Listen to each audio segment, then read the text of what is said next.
The first thing Princess Serenya noticed when the transport doors opened was the smell.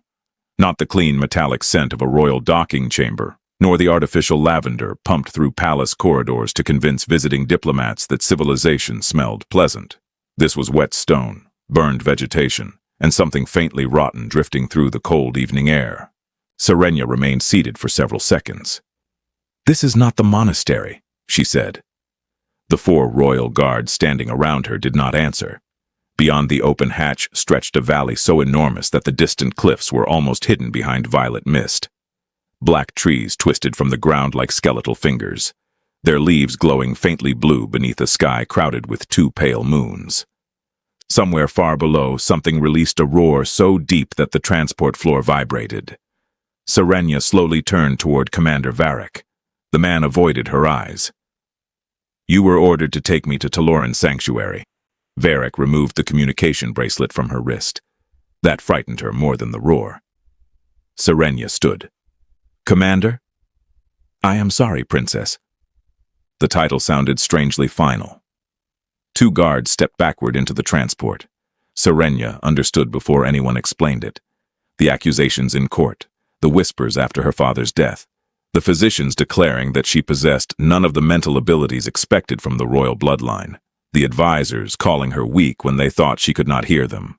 Apparently, weakness had finally become inconvenient. "You cannot leave me here." Varric's expression tightened. "I have orders." "Excellent. I am also a member of the royal family. I order you to develop a conscience." One guard almost smiled. Varric did not. He placed a small survival pack at her feet. 3 days of water, nutrient bars, thermal cloak. Serenya stared at it. "How generous. Should I send a thank you message after I'm eaten?" "You won't have a transmitter." "Then consider yourself fortunate." The doors began closing. Serenya stepped forward. "Varric." For one brief moment, guilt crossed his face. Then steel sealed between them. The transport rose on blue gravitational thrusters, scattering dirt and glowing insects across the clearing. Serenya watched it become a silver point in the darkening sky. Then it vanished. Silence returned. Almost. A branch snapped somewhere behind her. Serenya froze. Every Illyrian child knew stories about Vharos Valley. Scientists had once created biological weapons here during wars fought centuries before her birth. Some had escaped. Some had reproduced. Others had changed into things their creators never intended. The valley was officially forbidden, which meant her enemies had chosen carefully. She lifted the survival pack. Another sound came from the trees. Closer. "All right," Serenya whispered. "You have already ruined my evening. Kindly don't make it worse." 2 red eyes appeared between the trunks. Then 4 more. Serenya backed away. A creature emerged on 6 muscular legs, its hide covered in overlapping black plates, its mouth opened sideways, revealing 2 rows of pale teeth. Serenya suddenly regretted every dinner she had ever refused because the sauce looked suspicious. She ran. Branches tore at her royal traveling dress. Her long dark hair caught against leaves. Her long tapered ears, usually decorated with gold chains at court, were now cold and painfully exposed. The creature pursued her with horrifying speed. Serenya jumped over a fallen trunk and nearly collided with the remains of an ancient structure half buried in the hillside. A faded holographic symbol flickered above a broken doorway. Genetic Research Division 7. Wonderful. She had found exactly the sort of building no sensible person entered. The predator roared behind her. Serenya entered. The corridor beyond was dark, except for strips of emergency lighting that somehow still pulsed after centuries. Dust floated in the blue illumination. Glass chambers lined the walls, most shattered from within. Serenya looked at one enormous broken container. "No," she muttered. "I am absolutely not asking what lived in that." Metal crashed outside. The predator was entering. Serenya grabbed a broken laboratory rod and held it like a weapon. It was possibly the least threatening weapon in the history of warfare. The creature appeared at the end of the corridor. Then a gunshot exploded through the laboratory. A burst of white plasma struck the wall beside its head. The predator recoiled. "Hey!" a man's voice shouted. "Ugly!" Serenya blinked. The creature turned. Another plasma bolt hit its armored shoulder. A human emerged from behind an overturned console wearing battered combat armor, one shoulder plate missing and dried mud covering half his uniform. He carried a compact pulse rifle and looked as though he had not slept properly in several days. The predator charged him. The human threw himself sideways, fired twice, then slammed his hand against a control panel. An ancient security door dropped from the ceiling between them. The creature collided with it hard enough to bend the metal. The human stared at the dent. "That," he said, breathing heavily, "is becoming a very personal relationship." Serenya remained frozen. He turned toward her. For several seconds they simply stared at each other. His eyes moved to her torn dress, bare feet, and pointed ears. Then to the useless metal rod in her hands. "Please tell me you're not another local animal." Serenya lowered the rod slightly. "Do I look like an animal?" The human considered this. "I've been here 3 days. My standards for identification have dropped." Another impact shook the security door. Serenya looked toward it. "Can it break through?" The human listened to the metal groan. "Yes. And what is your plan?" He adjusted his rifle. "Currently?" "Yes. Run before it proves me right." For the first time since the transport had disappeared, Serenya almost laughed. Then the door bent inward. The human pointed toward another corridor. "Move." Serenya ran beside him into the darkness, unaware that the stranger she had met by accident was about to become the one person in the galaxy who refused to leave her behind. Daniel did not stop running until the corridor split into 3 directions. He grabbed Serenya by the wrist and pulled her through the narrowest passage just as something enormous slammed into the security door behind them. Metal screamed. Dust fell from the ceiling. "Does everything in this valley want to eat people?" Serenya asked between breaths. Daniel glanced over his shoulder. "No, some things sting first. That is not reassuring." It wasn't meant to be. They reached a circular chamber filled with dead consoles and shattered glass cylinders. Daniel pushed Serenya behind an overturned workstation, then crouched beside her and aimed his rifle toward the entrance. Only then did Serenya notice the insignia on his armor. Terran Expeditionary Forces, human military. "You're a soldier." Daniel kept his eyes on the doorway. "Sergeant Daniel Mercer. Princess Serenya of Illyria." He finally looked at her. There was a pause. "Of course you are." Her eyebrows lifted. "You don't believe me." "I believe you. It just makes today more complicated." A distant roar echoed through the complex. Daniel sighed. "See?" Serenya almost smiled. The creature did not appear. For several minutes, they remained silent while Daniel checked the charge level of his pulse rifle. The weapon's side display blinked red. 12 shots, he muttered. "Is that enough?" "For 12 problems. And if there are 13, I become very persuasive." Serenya stared at him. "With what?" Daniel pulled a combat knife from his boot. She looked at the small blade. "That? You have a metal stick." Serenya glanced at the laboratory rod still clutched in her hand and quietly set it down. Daniel's mouth twitched. He stood and activated a small scanner on his wrist.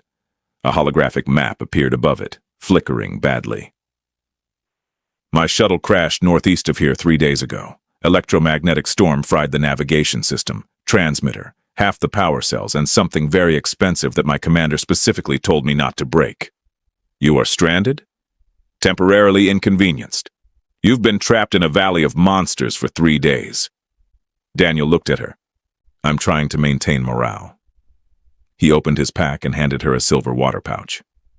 Serenya hesitated before taking it. "Why did you help me?" Daniel frowned as if the question itself was strange. "You were being chased." "That is not an answer. It is where I'm from." Serenya drank silently. No courtier had ever answered her that simply. Daniel studied her torn clothing. "You don't look equipped for a hiking trip." "I wasn't planning one." Serenya told him about the transport. Not everything. Not her father's death. Not the months of humiliation. Not the physicians who had declared her defective. Only enough. Daniel's expression hardened when she finished. "They dumped you here?" "Yes." "Your own people?" "Yes." Daniel glanced toward the dark corridor. That's cold. You are standing in the ruins of a laboratory surrounded by genetically engineered predators, and that is your observation. I have several others. Most involve words princesses probably aren't supposed to hear. I grew up in a palace. Exactly. You have clearly never met palace cooks. Daniel laughed once. The sound felt strangely out of place in Varos. Then his scanner chirped. 3 red dots appeared on the holographic map. Daniel stopped smiling. Visitors. Serenya leaned closer. The dots were moving quickly. What are they? Small. That sounds better. There are 11. That sounds worse. Daniel extinguished the hologram. They moved deeper into the complex. The next corridor opened into a vast underground greenhouse. Most of the glass ceiling had collapsed long ago, allowing violet moonlight to spill across enormous ferns and luminous vines. Strange flowers turned toward them as they passed. Daniel raised a hand. Don't touch anything. I wasn't going to. A blue flower suddenly snapped at his glove. Daniel jerked away. Serenya covered her mouth. Did the plant just try to bite you? No. It absolutely did. Princess. Yes. Enjoy this quietly. She smiled despite herself. Then the bushes ahead began trembling. Daniel's rifle rose. Shapes emerged. They were lean, 4-legged creatures with transparent skin. Their bones glowed faintly beneath their bodies, and long sensory tendrils moved around their narrow skulls. One opened its mouth. No sound came. Daniel's scanner instantly flashed. Ultrasonic communication. More shapes appeared around them. Serenya counted 7, then 9, then she stopped counting. Daniel slowly reached for a cylindrical device attached to his belt. What is that? Thermal disruptor. Will it kill them? No. Good. It might explode. Serenya turned toward him. Why is that good? I didn't say it was. The creatures began circling. Daniel activated the device. A wave of heat rolled through the greenhouse. The predators suddenly scattered, confused as false thermal signatures appeared throughout the chamber. Daniel grabbed Serenya's arm. Now. They ran. One creature ignored the decoys. It leaped from the foliage directly toward Serenya. She turned. Time seemed to slow. Something cold moved through her skull. Not pain. Pressure. A strange vibration filled her ears. The creature froze in mid-stride. It landed only a few meters away and lowered its head. Daniel stopped. Serenya stared at the animal. The others had stopped too. Every creature in the greenhouse was looking at her, not attacking, waiting. Daniel whispered, "What did you do?" Serenya's heart hammered. "I don't know." The nearest creature slowly backed away. Then another. Within seconds, all of them disappeared into the glowing vegetation. Silence returned. Daniel lowered his rifle. "You sure you're powerless?" Serenya's blood turned cold. "I never said I was powerless." "You didn't have to." She looked at him sharply. Daniel pointed toward the wall behind her. An ancient console had activated. Golden symbols were appearing across its screen. Serenya stepped closer. She recognized the old royal dialect. Genetic signature confirmed. Primary bloodline detected. System reactivation initiated. Deep beneath their feet, machinery that had slept for centuries began to wake. The machinery beneath them did not simply start. It awakened. A deep vibration rolled through the floor, followed by a sequence of metallic impacts somewhere far below. Lights flickered across the ancient greenhouse, one after another, turning dead pathways into glowing blue lines. Consoles that had been dark for centuries projected columns of golden symbols into the air. Daniel raised his rifle. "I preferred it when the building was dead." Serenya stared at the nearest hologram. "I don't think it was ever dead." "That is somehow worse." A section of wall slid open with a hiss. Cold air spilled from the passage beyond. Serenya stepped toward it. Daniel caught her arm. "Absolutely not." She looked down at his hand. "You're holding a princess." "I've noticed." "Then remove your hand." "You're about to walk into a mysterious underground laboratory that recognized your blood." "Yes." That sentence contains several reasons not to do it. Serenya gently pulled free. And it may contain the reason they wanted me dead. Daniel considered that for a moment. Fine. He checked his rifle. But if something asks us to donate organs, we're leaving. They descended. The hidden passage led beneath the greenhouse into a circular laboratory untouched by time. Transparent cylinders lined the walls, each containing skeletal remains of creatures Serenya could not identify. Some had wings. Others possessed multiple spines or elongated skulls. At the center stood a black platform. The moment Serenya entered, light surrounded her. A humanoid hologram appeared. Its face was damaged by static, but its long ears and royal crest were unmistakably Illyrian. "Bloodline access confirmed," it said. Serenya's breath caught. Daniel whispered, "Friendly. I don't know. You people really need better labels." The hologram continued. "Varos Biological Command Facility. Royal Neurological Interface required." Serenya stepped closer. "Neurological interface?" The hologram raised one transparent hand. Images filled the chamber. Armies, ancient Illyrian soldiers marching beside massive engineered beasts, creatures obeying silent commands. Serenya watched in disbelief. These weren't simply weapons. "No," Daniel said. The next projection showed a female ruler standing before hundreds of predators. Waves of light moved outward from her head, touching each creature. Early members of the royal bloodline possessed neural resonance capable of influencing genetically engineered organisms, the hologram explained. Trait frequency declined over successive generations.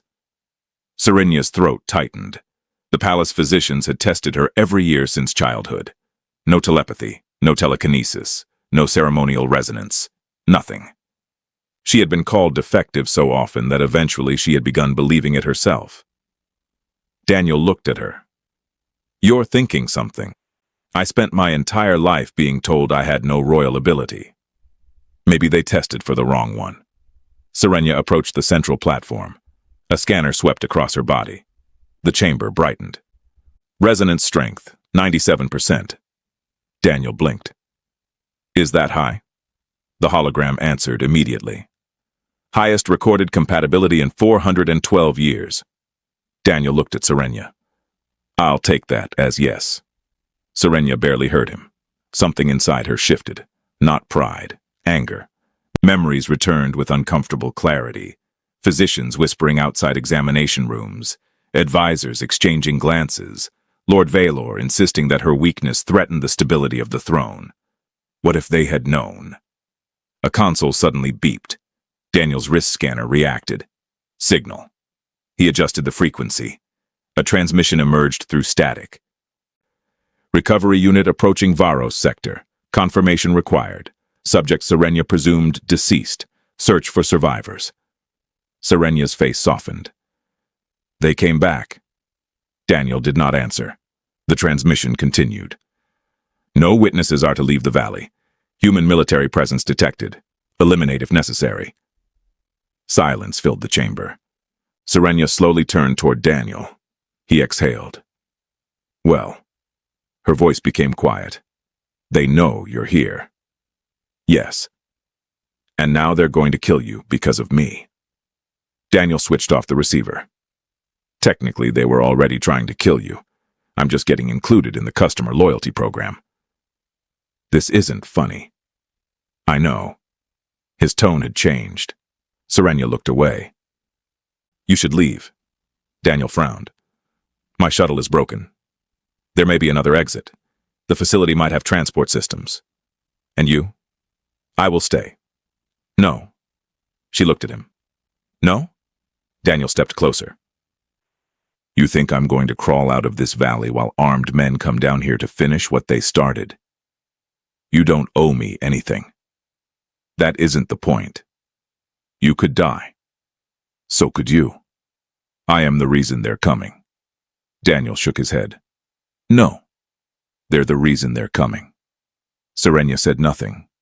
For years, everyone around her had measured decisions by benefit, rank, bloodline, or political consequence. Daniel was choosing danger without gaining anything. It confused her. Perhaps that was why she believed him. A violent explosion echoed from somewhere above. Dust fell from the ceiling. Daniel checked the scanner. Several new signals appeared on the surface. 16 soldiers. Serenya's expression hardened. Royal Guard? Armored signatures, military grade. Another signal appeared, then another. Daniel whistled softly. They really don't like you. Serenya almost smiled. I've been told I have a difficult personality. I was trying not to mention it. She gave him a sharp look. He grinned. The hologram suddenly spoke. External hostile units detected. A three-dimensional map of Vharos Valley appeared. Red markers descended from the sky. Serenya looked toward the glowing network beneath the valley. Hundreds of smaller signals began awakening below them. Creatures. Daniel followed her gaze. Please tell me those are friendly. I don't know. I'm noticing that phrase is becoming our official strategy. Then a new message appeared in front of Serenya. Royal Command Authority available. She slowly raised her hand. Somewhere in the darkness beyond the laboratory walls, dozens of creatures answered with distant cries. Daniel stared at her. Serenya stared back. For the first time since being abandoned in Varos, she did not feel powerless. She felt dangerous. The first royal dropship entered the valley beneath a veil of blue lightning. Daniel watched its descent on the holographic map while Serenya stood before the central platform, her hand hovering over the glowing command interface. Red symbols spread across the valley like falling sparks. They're separating into teams, Daniel said. Professional formation. Serenya glanced at him. You sound impressed. I appreciate competence, even when it's trying to murder me. A second dropship appeared, then a third. Daniel's expression tightened. That's less impressive. Why? Because now there are too many competent people. The facility shook as engines thundered overhead. Serenya turned toward the ancient interface. Royal Command Authority available. She touched it. Cold light flowed beneath her fingertips. For a fraction of a second, Serenya felt nothing. Then Varos entered her mind. Not as words, as lives. Hundreds of heartbeats flickered through the darkness beyond the laboratory. Creatures sleeping beneath roots. Predators moving through flooded caves. Winged organisms clinging to cliffs. She felt their hunger, fear, territorial instincts, and something deeper buried beneath generations of engineered biology. Recognition. Serenya gasped and pulled her hand away. Daniel caught her before she fell. What happened? They're everywhere. Who? The creatures. A distant roar answered her. Daniel looked toward the ceiling. That narrows it down very little. The hologram changed. A route appeared leading deeper underground. Primary Guardian Chamber. Serenya read the words twice. We need to go there. Daniel stared at the route. Do we? Yes. Because so far, every new room has made our situation considerably stranger. Another explosion echoed above. Daniel sighed and raised his rifle. Lead the way. They descended through a shaft that seemed to have been carved directly into the mountain. Gravity platforms carried them downward without cables, ancient blue fields humming beneath their feet. The deeper they traveled, the warmer the air became. Then they heard breathing. Slow. Enormous. Daniel switched on his rifle light. The beam disappeared into a cavern so large that its ceiling could not be seen. Something moved. Two golden eyes opened. Serenya stopped. Daniel whispered, "That is not a laboratory animal." The creature rose. Its body was larger than a transport vehicle, protected by layers of pale armored plates. 4 powerful legs unfolded beneath it while a long tail dragged across the stone. Neural filaments glowed along its neck like living circuitry. Daniel aimed. No. Serenya pushed his rifle down. No? It isn't attacking. Neither is a mountain. I still wouldn't stand underneath one that's falling. The creature approached. Each step shook dust from the cavern walls. Serenya's pulse hammered, but the strange pressure returned inside her mind. This time she did not resist it. The creature lowered its head. Daniel stared. You know this thing? No. Excellent. I was worried something might make sense. Serenya stepped forward. The first guardian's enormous face stopped inches from her. She slowly placed one hand against its armored forehead. The world vanished. Images erupted through her mind. Ancient Illyrian rulers, scientists kneeling before royal commanders, thousands of engineered creatures connected through a biological network. Then another image appeared. A child. Serenya. She saw herself inside a palace medical chamber years earlier. Physicians surrounded her. A scanner projected the same neural pattern now glowing beneath the guardian's skin. One physician spoke. "The resonance is stronger than expected." Another voice answered from the shadows. "Lord Vharos, then alter the records." Serenya's blood went cold. The memory changed. The princess must believe she has no gift. What if the king discovers the truth? He will not live long enough. Serenya tore her hand away. She stumbled backward. Daniel grabbed her shoulders. "What did you see?" "They knew." Her voice shook. "They knew when I was a child." Daniel's expression hardened. "About your ability?" Serenya nodded. "They falsified every test." The guardian lowered its head again. Another holographic projection emerged from the neural filaments along its neck. Records filled the cavern. Names, payments, medical reports, orders signed by Vharos. Serenya stared at proof that her entire life had been constructed around a lie. Her weakness had never been weakness. It had been fear. Their fear. An alarm sounded. Daniel's scanner flashed. Royal soldiers entered the lower levels. "How many?" 12. Serenya looked toward the guardian. Daniel noticed. "Oh no." "What?" "You're making that face." "What face?" "The face people make before doing something that gets me shot." Despite everything, Serenya smiled. "I have known you for 3 days. And already you've learned my primary concern." She placed her palm against the guardian again. "Can you understand me?" The creature's golden eyes brightened. A pulse traveled through the cavern. Far away, answering cries spread across Varos. Daniel slowly lowered his rifle. "I am beginning to feel sorry for the soldiers." Serenya closed her eyes. She could sense them now. Not 12 soldiers. Hundreds of creatures. Waiting. Yet when she reached into their minds, she did not feel a desire to command them to kill. She remembered Varek's guilt. The guards who had merely followed orders. She remembered how easily cruelty disguised itself as necessity. "No killing," she whispered. The guardian growled softly. "Disarm them. Stop them. Nothing more." Daniel looked at her. "You could wipe them out." "Yes. But you won't." Serenya opened her eyes. "If power turns me into Vharos, then he wins anyway." For once, Daniel had no joke. The facility suddenly trembled. Above them, the royal soldiers breached another security level. The guardian turned toward the tunnel. Then every light in the cavern became crimson. Serenya stepped beside Daniel. He checked his remaining ammunition. 10 shots. You had 12. I met 2 additional problems. Serenya glanced at the enormous guardian beside them. "And now?" Daniel smiled. "Now I think the problems belong to someone else." The guardian roared. Across Vharos Valley, ancient predators awakened and began moving toward the invaders. The royal soldiers entered the cavern expecting resistance. They were not prepared for silence. Daniel stood beside Serenya near the black command platform, watching 12 armored figures advance through the tunnel.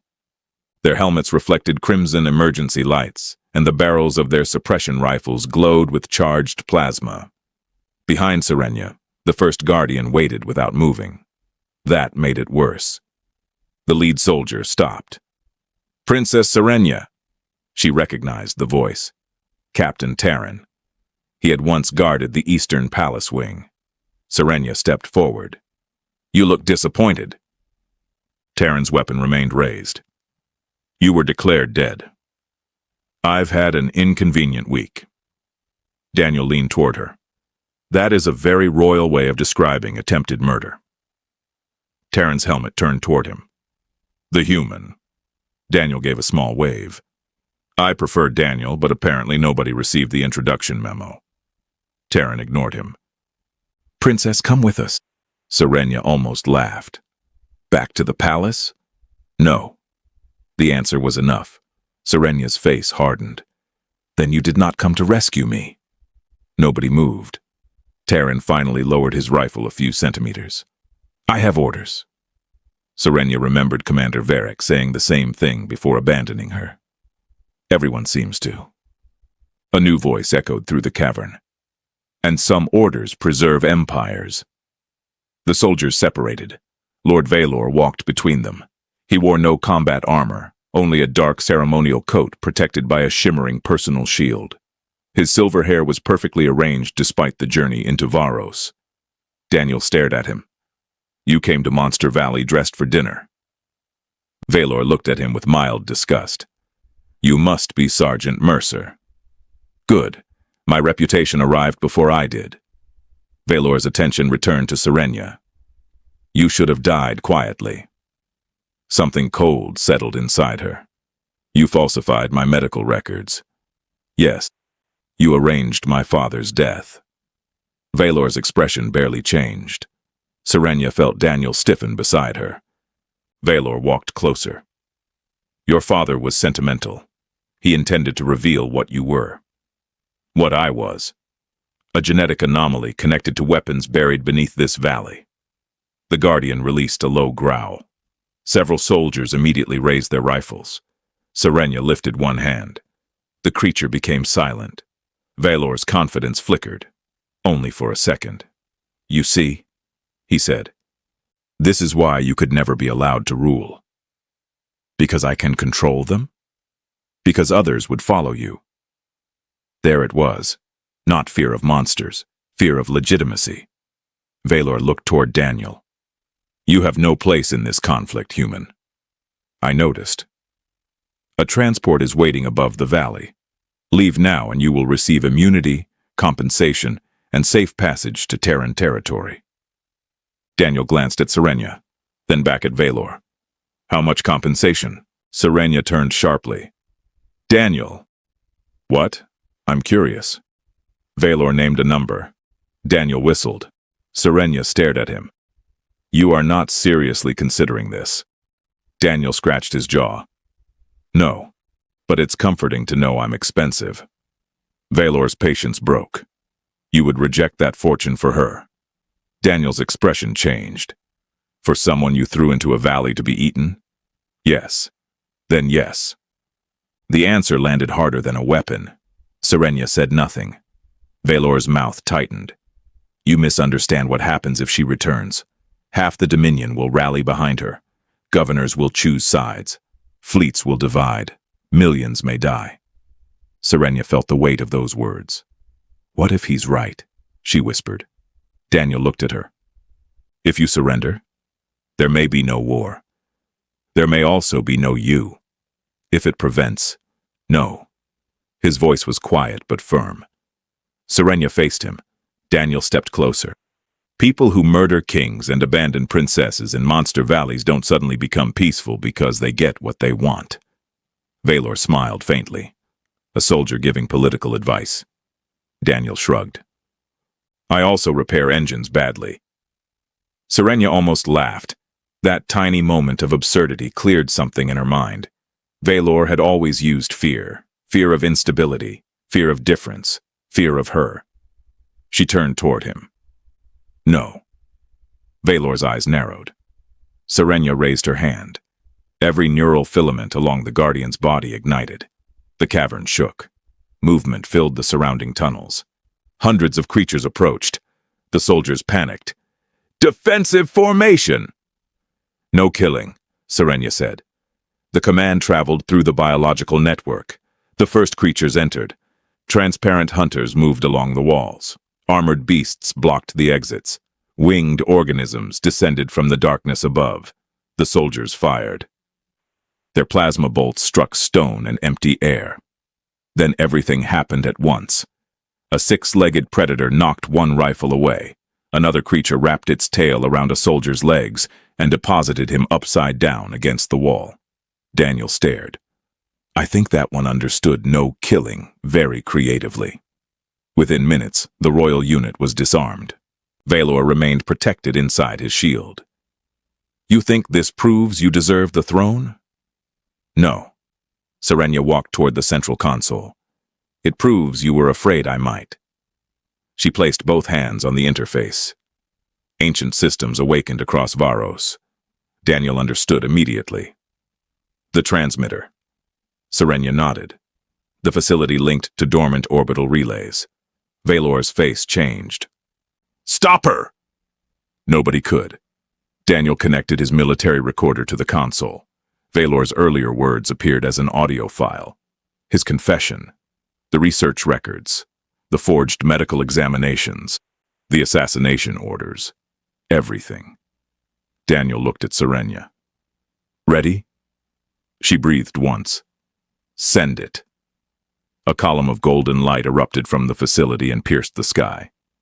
The transmission spread beyond Varos, beyond the planet, into military stations and civilian networks throughout the Dominion.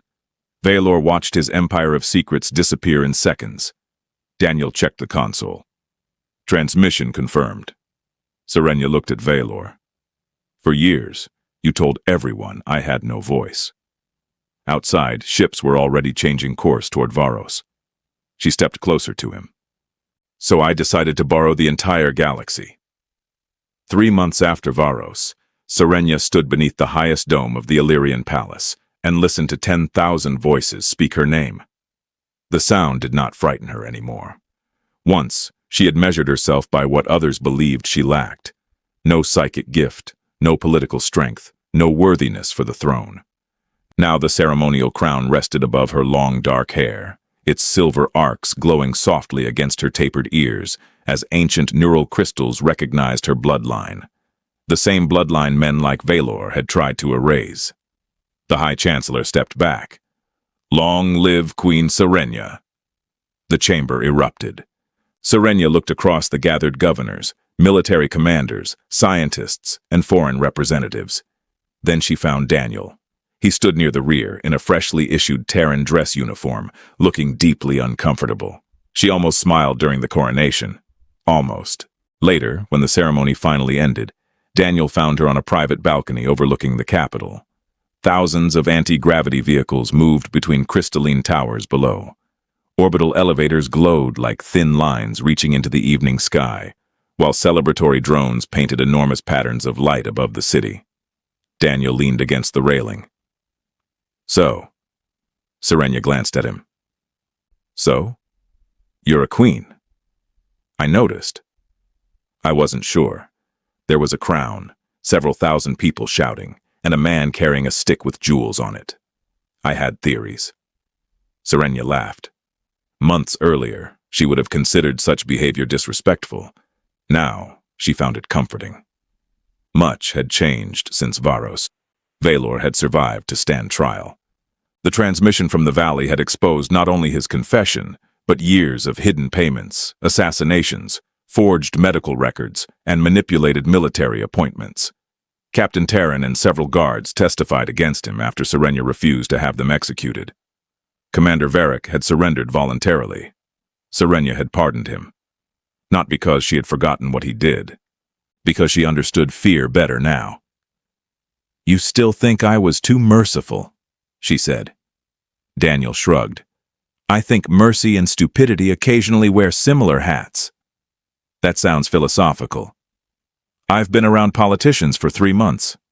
She looked toward him. And I miss the monsters. Serenya laughed again. Varos itself had become something entirely different. The valley was no longer marked for destruction. Under Serenya's first royal decree, it had been declared a protected biological sanctuary and scientific reserve. Illyrian researchers now studied the creatures without attempting to control or weaponize them. The first guardian remained beneath the mountain. Serenya still felt it sometimes. A distant pulse at the edge of her awareness. Alive, watching, free. I received the latest report from Varos, Serenya said. The transparent hunters stole equipment from Research Camp 4.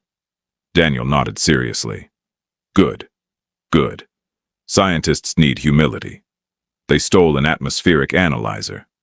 Expensive humility. Serenya shook her head. For a moment they simply watched the city. Then Daniel became quiet. My transport leaves tomorrow.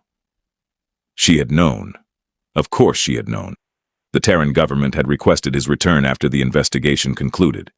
He had been stranded on an Illyrian world for months, dragged into a royal conspiracy, shot at repeatedly, nearly eaten several times, and somehow survived palace diplomacy. Returning home was reasonable. Serenya hated that. You intend to go? Daniel looked at her. I assumed I'd finished my job. What job? Finding abandoned princesses. You found one. Very successful record. She turned fully toward him. I created a new position today. His expression became suspicious. That sentence worries me. Royal Liaison to Terran Affairs. Daniel blinked. We already have an ambassador. Yes. So what does the liaison do? Serenya maintained perfect seriousness. Liaises. Daniel stared at her.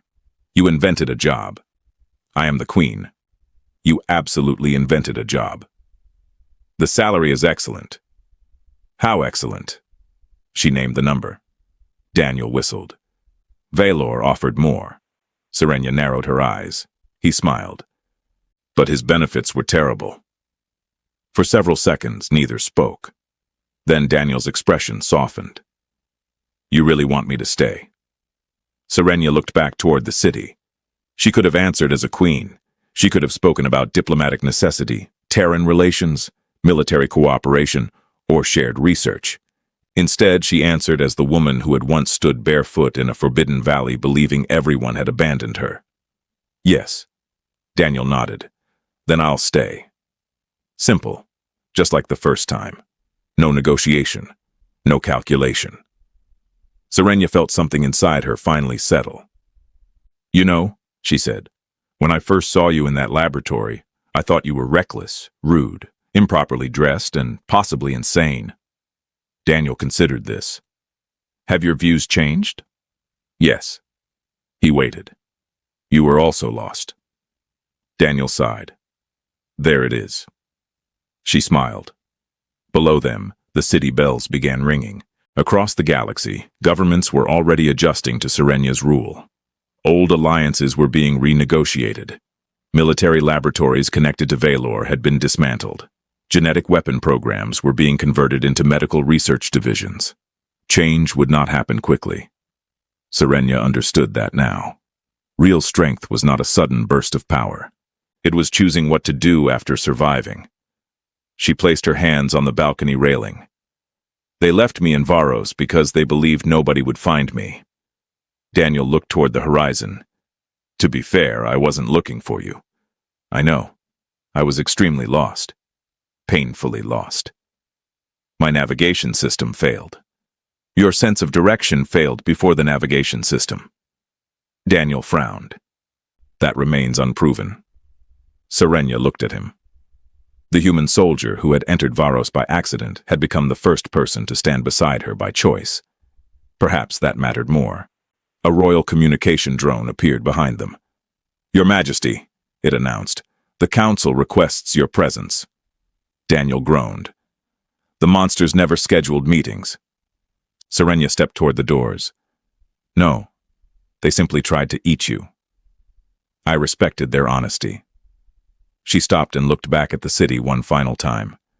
Once, she had wanted desperately to prove that she deserved the throne. Now she understood something greater. The throne did not make her worthy. Her choices did.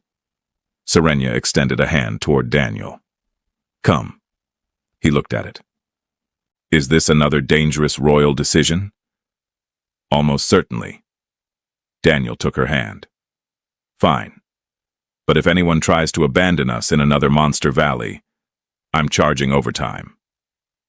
Together they walked back into the palace, leaving the balcony lights behind them while far above the capital. The stars burned quietly over a kingdom that had almost lost its future queen, and over the human who had found her first.